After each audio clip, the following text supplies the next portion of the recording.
आज के इस सभा में मंच पर बैठे हुए हमारे कांग्रेस पार्टी के नेता और लोकसभा में विरोध पक्ष के नेता श्री राहुल गांधी जी, अरे जरा प्लीज थोड़ा खामोश बैठिए, थोड़ा सुनिए कि किस लिए हम यहाँ पर जमा हुए हैं। कम से कम आप थोड़ा सुन के जाइए। वेणुगोपाल जी, जितेंद्र सिंह जनरल सेक्रेटरी, जीतू पटवारी जी, उमंग सिंगार जी, रेवंत रेड्डी जी, सुखेंद्र सुक्कू जी, दिग्विजय सिंह जी, कमलनाथ जी, जनरल सेक्रेटरीज इंचार्ज और members of CWC, members of parliament, MLAs और दूसरे मेरे साथियों और कांग्रेस पार्टी के सभी मेरे कार्यकर्ता बंधुओं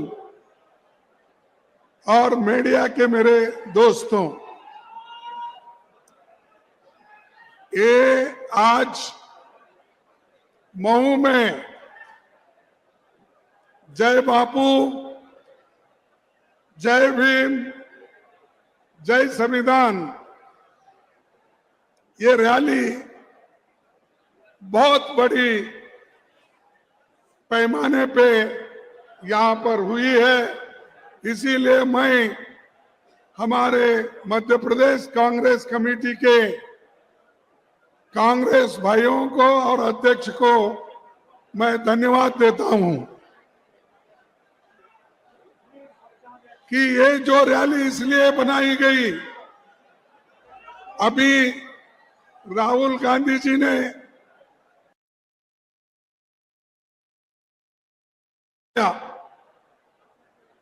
आज संविधान को बचाना जरूरी है और संविधान और लोकतंत्र, इसको बचाने के लिए ये बहुत बड़ी रैली यहां पर हम कर रहे हैं। आप चाहते हैं ना संविधान को बचाना, चाहते हैं लोकतंत्र को बचाना चाहते हैं, तो इसीलिए आप सुनिए कि किसने क्या क्या कहा और किसने कांग्रेस पार्टी को, संविधान को कुचलने की कोशिश कर रहे हैं। महू ये धरती ऐसी है जो डॉक्टर बाबा साहब अम्बेडकर इस महू में पैदा हो गए थे और उन्होंने एक आदमी सारे देश में अछूत लोगों को, दलितों को, पिछड़ों को, गरीबों को उनके हकूक दिलाने की पूरी कोशिश उन्होंने की। एक व्यक्ति इतना काम कर सकता है। अगर आप सभी अंबेडकर बने तो ये बीजेपी की सरकार हिल जाएगी और बीजेपी का पता नहीं रहेगा। आपको बनना है अंबेडकर, आपको बनना है पंडित जवाहरलाल नेहरू, आपको बनना है महात्मा गांधी। आप ये बनकर लड़ेंगे तो आप कुछ हासिल करेंगे। आपके तरफ से राहुल गांधी जी आप लड़ रहे हैं, कन्याकुमारी से लेकर कश्मीर तक उन्होंने पैदल यात्रा निकाली। किनके लिए? इस देश के गरीबों के लिए, संविधान बचाने के लिए, सब लोगों को जोड़ने के लिए उन्होंने ये काम किया और वो काम आपको भी करना है। भाइयों, मैं आप सभी को ये कहना चाहता हूं, बाबा साहब 14 अप्रैल 1891 में इसी धरती में वो जन्म लिए थे और जन्म लेकर उन्होंने यह महसूस किया कि जब तक इस देश में अच्छी संविधान नहीं बनेगी, देश को आजादी नहीं मिलेगी, तब तक गरीबों की भलाई नहीं होगी। ये उन्होंने अपनी बात 1939 में बताई थी। पंडित जवाहरलाल नेहरू जी लाहौर सेशन में उन्होंने डिक्लेयर किया था कि देश को संपूर्ण आजादी मिलना चाहिए, स्वतंत्रता मिलना चाहिए। तब से लेकर लड़ते हुए महात्मा गांधी जी के नेतृत्व में हम आजादी हासिल किए। और आज जो हमको कांग्रेस को गालियां देते फिरते हैं, ये मोदी, शाह, आरएसएस के लोग, बीजेपी के कार्यकर्ता, लेकिन ये लोग देश की आजादी के लिए कुछ नहीं किए। ये सिर्फ ब्रिटिशरों की नौकरी किए, ब्रिटिशर के साथ थे। आजादी के लड़ाई में उनका कोई भी भागीदारी हिस्सा नहीं था। क्या ऐसे लोगों को आप माफ करेंगे? इन लोगों को सबक सिखाना या नहीं? सबक सिखाना है तो एकजुट हो जाओ। एकजुट होके जो हकूक आपको मिले हैं उस हकूक की रक्षा करो। अगर आप नहीं करेंगे, नुकसान आपका है। नुकसान राहुल गांधी जी का नहीं है, सोनिया गांधी जी का नहीं है, या मंच पे बैठे हुए बड़े बड़े लोगों का नहीं है।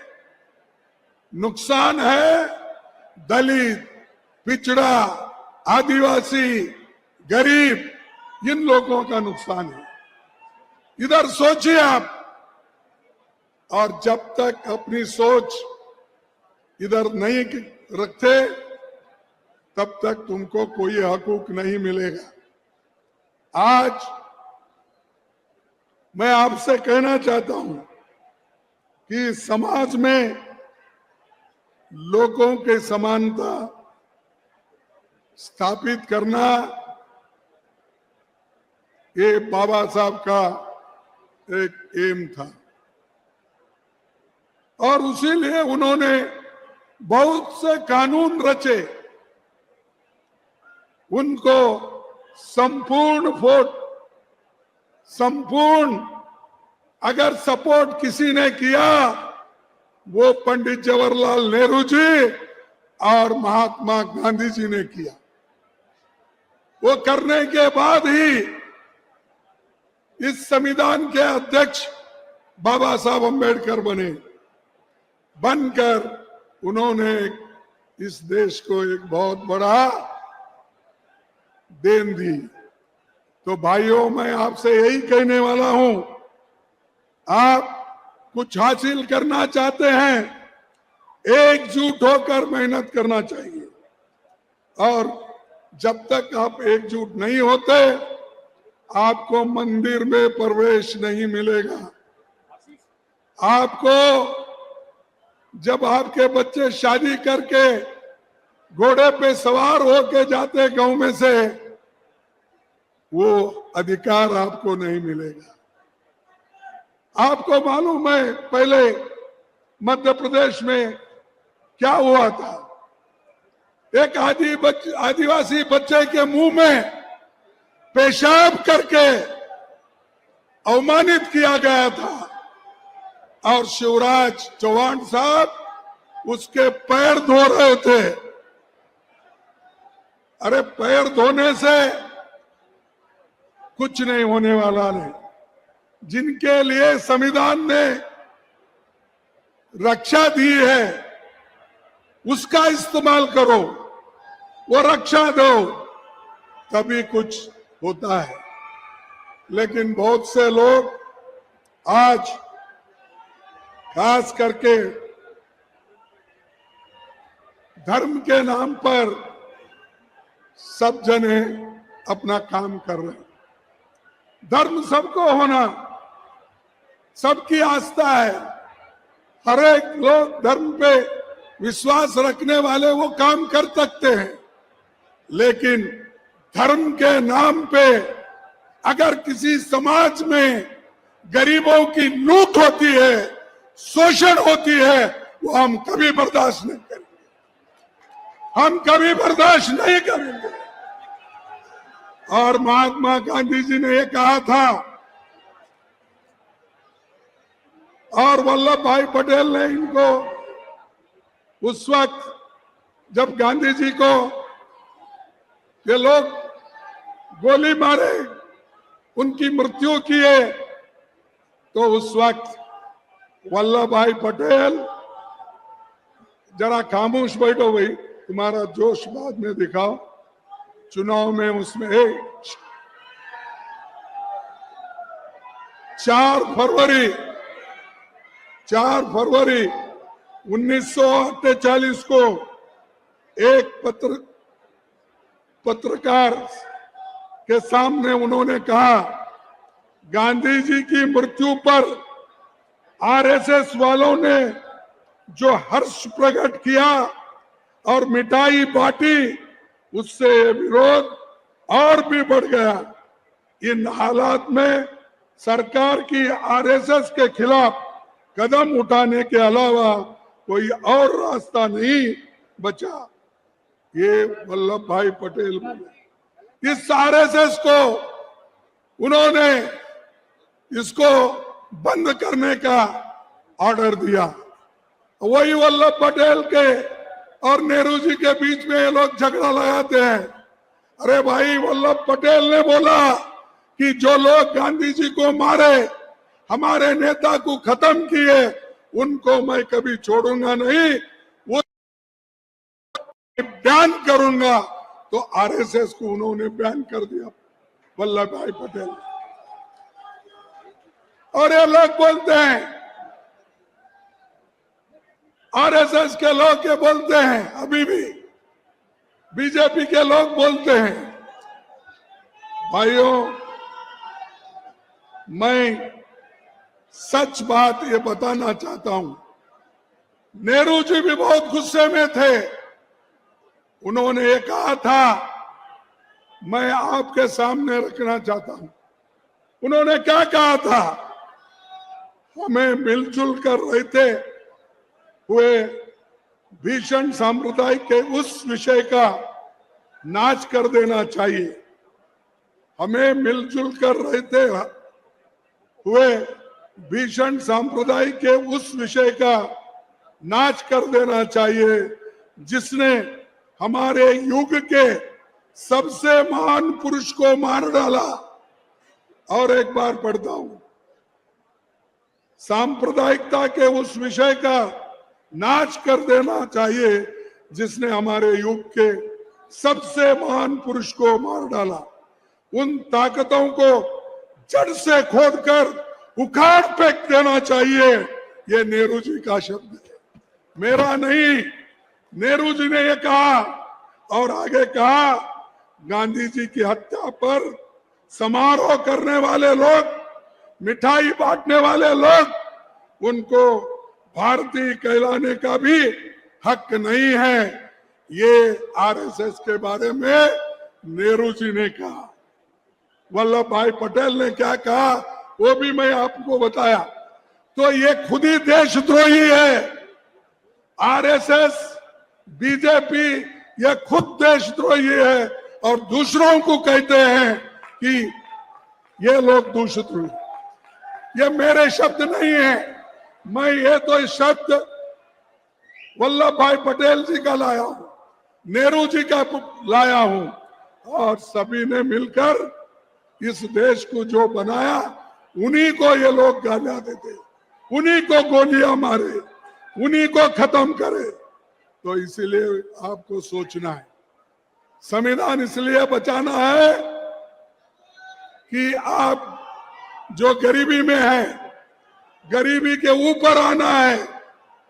आपको अगर गरीबी से लड़ना है, महंगाई से लड़ना है, अनएम्प्लॉयमेंट से लड़ना है, तो संविधान के तहत हमको चलना पड़ेगा। और ये मोदी और शाह कभी हमको चलने नहीं देंगे। और एक बात मैं आपको बताना चाहता हूं, अरे शाह साहब, उन्होंने अमित शाह ने लोग राज्यसभा में एक बात बोले। क्या बात बोले? उन्होंने ये कहा,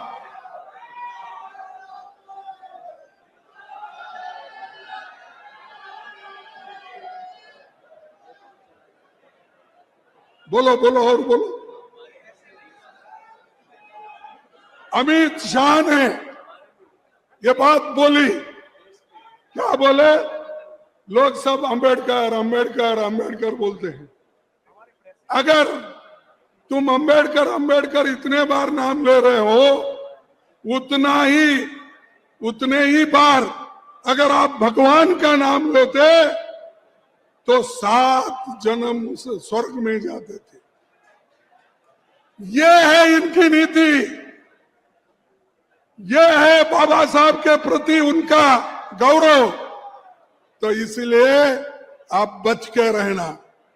जो लोग हमको खत्म करना चाहते हैं, जो लोग हमको मिटाना चाहते हैं, क्या आप मिटना चाहते हो? क्या जिंदा रहना चाहते हो? अगर जिंदा रहना चाहते हो तो लड़ो, लड़ने का सीखो, तभी आपको सब कुछ मिलेगा। और ये अमित शाह जैसे लोग भाग जाएंगे, ये बहुत दिन टिकेंगे नहीं।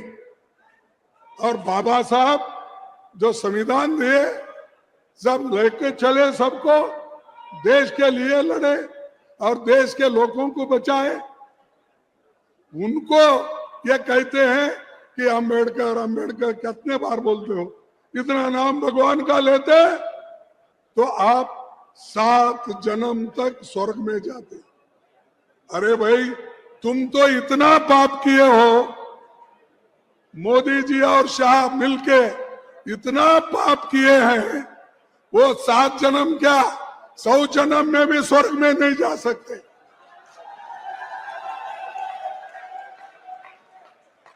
कभी नहीं।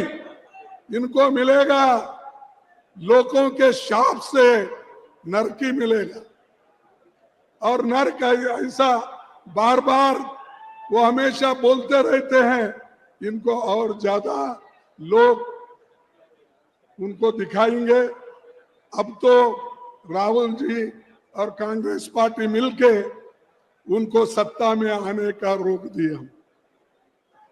क्योंकि इलेक्शन में क्या बोलते थे?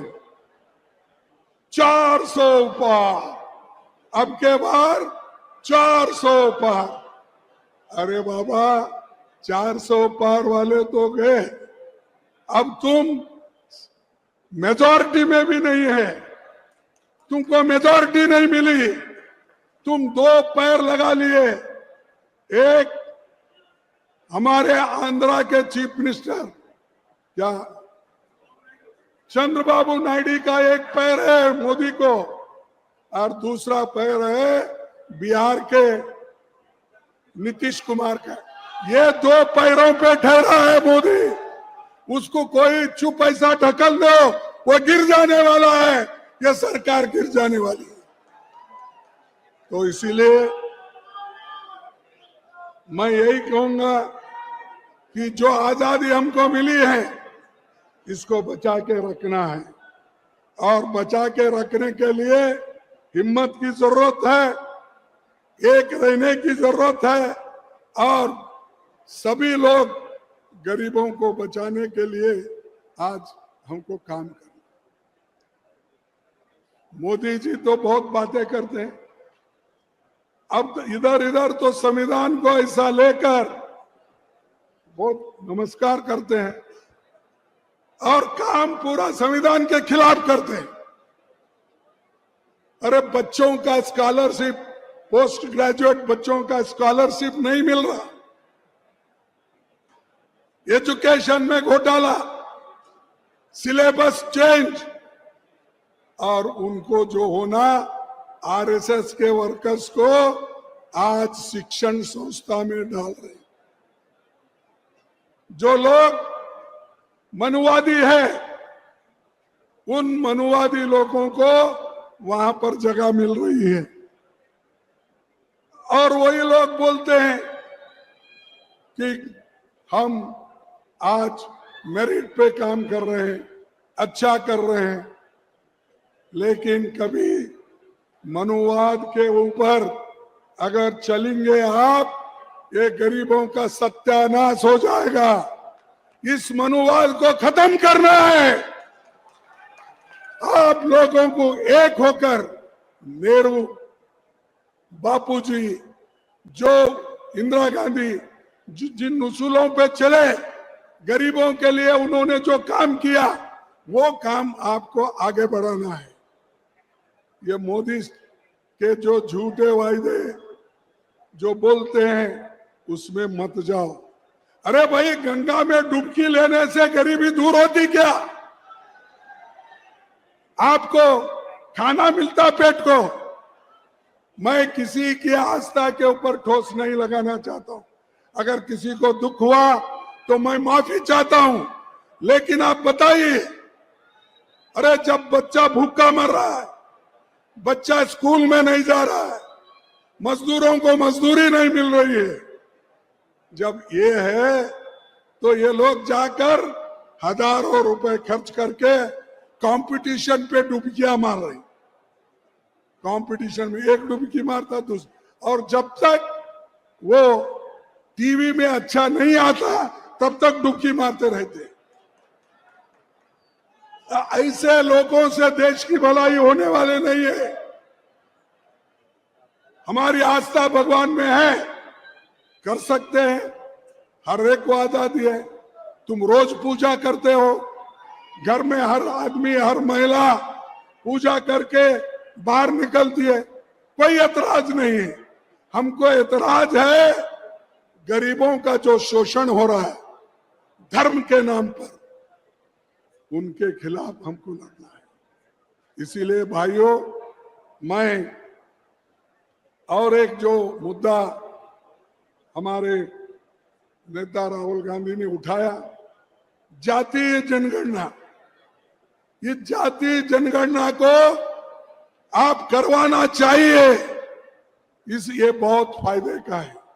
अगर बैकवर्ड क्लास को उसकी वैल्यू मालूम हो गई, उसके लिए क्या फायदेमंद है, तो वो अगर जाति जनगणना हो गई तो उसका एजुकेशन क्या है, उसकी जमीन कितनी है, उसको क्या मिल रहा है, इसको क्या नहीं मिल रहा है, वो मालूम होता है।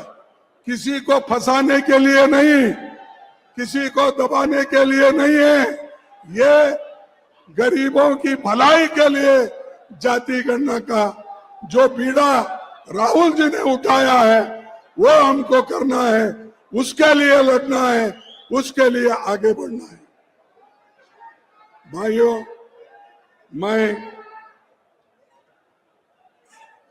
आज ऐसे ताकतों के खिलाफ राहुल जी लड़ रहे हैं, और जब राहुल जी लड़ रहे हैं, आपका कर्तव्य होता है कि आप भी लड़ना चाहिए।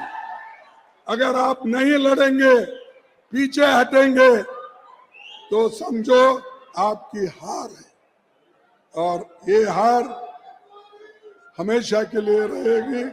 तो इसीलिए मैं आपसे विनती करूंगा कि आप सभी लोग ये जो हमने यात्रा रैली निकाली है, वैसा ही खास करके अमित शाह जो बाबा साहब का अपमान किया है, उसके लिए हर जगह प्रोटेस्ट होना चाहिए, हर जगह लड़ना चाहिए।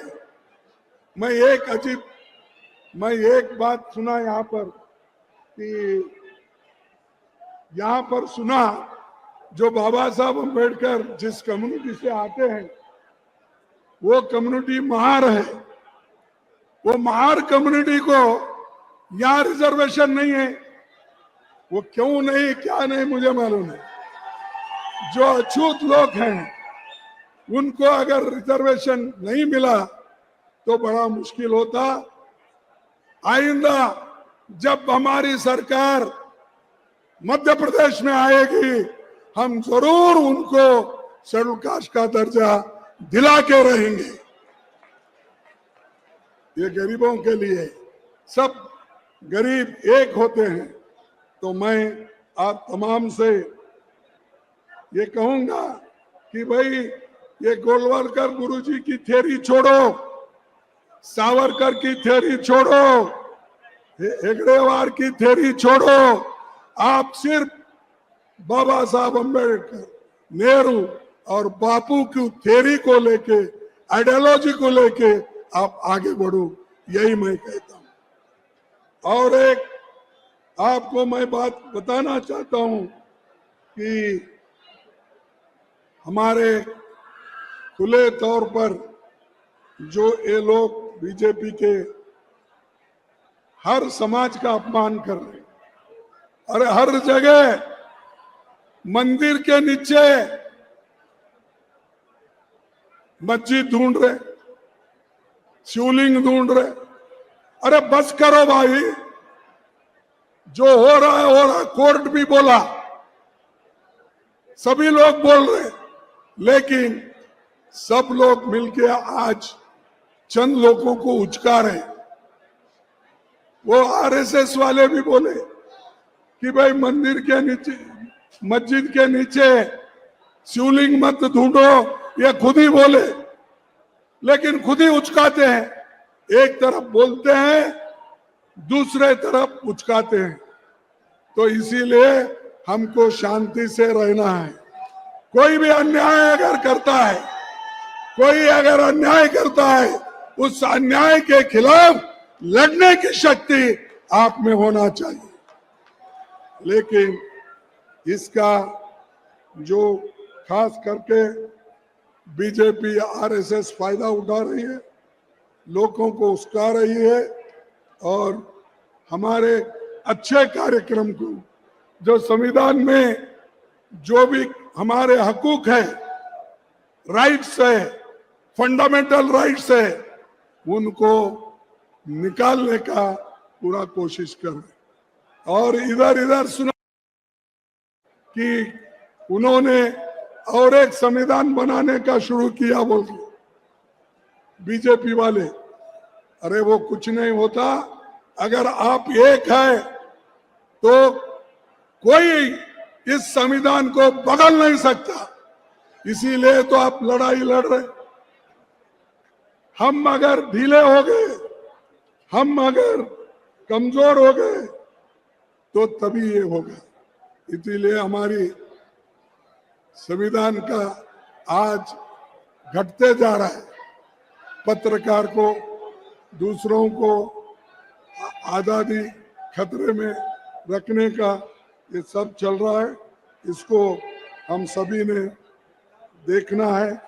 और आखिरी में मैं ये बात जरूर कहूंगा कि महात्मा गांधी जी एक बात बताए थे, वो एक बात बताकर मैं अपने भाषण को समाप्त करता हूं। गांधी जी ने क्या बताया था? गांधी जी ने यह बताया, महात्मा गांधी जी ने कहा था, मैं एक ऐसे भारत के लिए काम करूंगा जिसमें गरीब से गरीब भी ये महसूस कर सके कि ये देश उसका है और इसके निर्माण में उसकी जोरदार आवाज है। ऐसे भारत में जिसमें ऊंच नीच वर्ग का भेद नहीं होगा, जिसमें सभी जातियां मेल मिलाप के साए रहेगी, छुआछूत के लिए कोई स्थान नहीं होगा, स्त्री और पुरुषों के समान अधिकार होंगे, ये महात्मा गांधी जी ने कहा। इसीलिए आज महात्मा गांधी जी को हम याद करना चाहिए, उनके बोले हुए। अब ये गुजरात से आते हैं नेता लोग, शाह गुजरात से है, मोदी गुजरात से, लेकिन बापू के उसूलों को बापू जी ने जो कहा है उसको वो नहीं मानते, और नहीं जब मानते हो फिर उनका नाम लेके आप क्यों हर जगह बोलते रहते हो। तो इसीलिए और एक आखिरी बात मैं बोलना चाहता हूं, बाबा साहब अम्बेडकर के बारे में एक अफवाह फैलाते हैं, मैं रोज पेपर में देखता हूं। क्या कहते हैं कि वो ये कहते हैं कि बाबा साहब अम्बेडकर को किसने हराया, किसने उनको डिफीट दिया, ये वो कहते हैं। लेकिन बाबा साहब खुद एक लेटर लिखे, मैं आपके सामने ये दिखा रहा हूं कि खुद बाबा साहब अम्बेडकर अपने दोस्त को ये लेटर लिखते हैं, माय डियर कमलाकांत, वो जो आदमी, उनको ये लिखते हैं कि मुझे हराने में और किसी का हाथ नहीं सिवाय यस्से डांगे और सावरकर, इन्होंने साजिश करके मुझे हराया। ये पढ़ो, ये ओरिजिनल लेटर है, आर्चीव्स में मिलता है। ये अगर आप देखेंगे, अरे कितना झूठ बोलते हो। खुद बाबा साहब अपने हैंड राइटिंग से लिखे, ये टाइप्ड नहीं है, लिख के उन्होंने कहा, मैं जो हारा, मुझे जो हराने की कोशिश की, ये सावरकर और यस्से डांगे मिलकर साजिश करके मुझे हराया।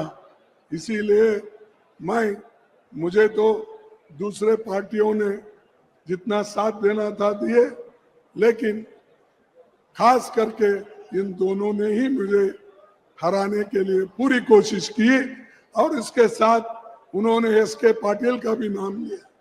लेकिन मैं ये कहना चाहता हूं कि ये जो झूठे अफवाहें फैलते हैं या फैला रहे हैं, इसको आप ध्यान मत दो।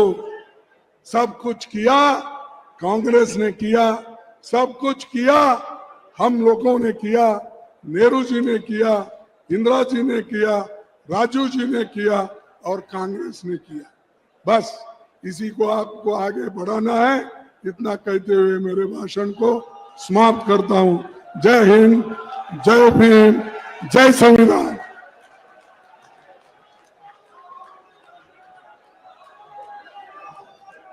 धन्यवाद आदरणीय खड़गे साहब।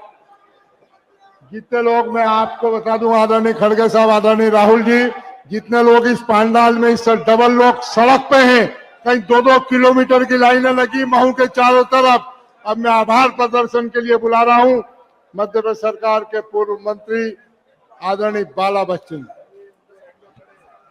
हम सबके बीच में उपस्थित, जिनको अभी आप सबने सुना, अखिल भारतीय कांग्रेस कमेटी के अध्यक्ष आदरणीय श्री मल्लिकार्जुन खड़गे साहब, हम सब के बीच में उपस्थित हमारे देश की संसद में नेता प्रतिपक्ष और अखिल भारतीय कांग्रेस कमेटी के पूर्व अध्यक्ष आदरणीय श्री राहुल गांधी जी, वेणुगोपाल जी, और हमारे हिमाचल प्रदेश और तेलंगाना के मुख्यमंत्रीगण, और उपस्थित अखिल भारतीय कांग्रेस कमेटी के हमारे सभी सदस्यगण, और देश भर से आए हुए हमारे कांग्रेस पार्टी के सभी जाबाज हमारे कार्यकर्तागण, मध्य प्रदेश कांग्रेस कमेटी के अध्यक्ष आदरणीय जीतू भाई पटवारी जी, उमंग भाई सिंगार जी, आदरणीय दिग्विजय सिंह जी, आदरणीय कमलनाथ जी, सभी सम्मानित मंच और उपस्थित सभी भाइयों और बहनों और सभी युवा साथियों और सभी परम पुण्य बुजुर्गों, आप सभी से मेरी विनती है कि जिनके मैंने अभी नाम लिए, जिनको भी आप सबने सुना, उन सब का हम आप सब की तरफ से बहुत बहुत आभार व्यक्त करते हैं। उनको हम धन्यवाद देते हैं कि हमारे बीच में समय निकाल कर जो आए हैं।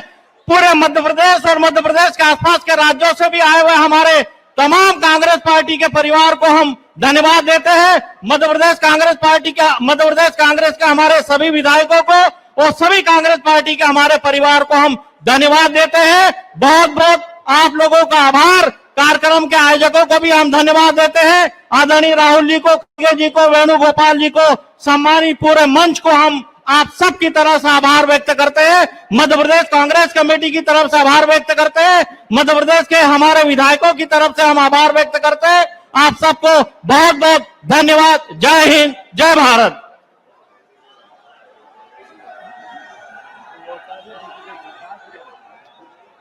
अब सब लोग अपने स्थान पे खड़े होंगे, राष्ट्रगान होगा। राष्ट्रगान, सब लोग सावधान की मुद्रा में रहेंगे। सभी लोग मुझे बता दो। सभी लोग सावधान की मुद्रा में रहे। राष्ट्रगान शुरू किया जाता है। राष्ट्रगान के लिए सब सावधान की मुद्रा में आए। सावधान। जन गण मन अधिनायक जय हे भारत भाग्य विधाता। पंजाब सिंध गुजरात मराठा द्राविण उत्कल बंगा। विंध्य हिमाचल यमुना गंगा उच्चल जलधि तरंगा। तब शुभ नामे जागे, तब शुभ आशीष मागे। गाए तब जय गाथा, जन गण मंगलदायक जय हे भारत भाग्य विधाता। जय हे जय हे जय हे जय जय जय जय हे। भारत माता की, भारत माता की, भारत माता की। जय हिंद।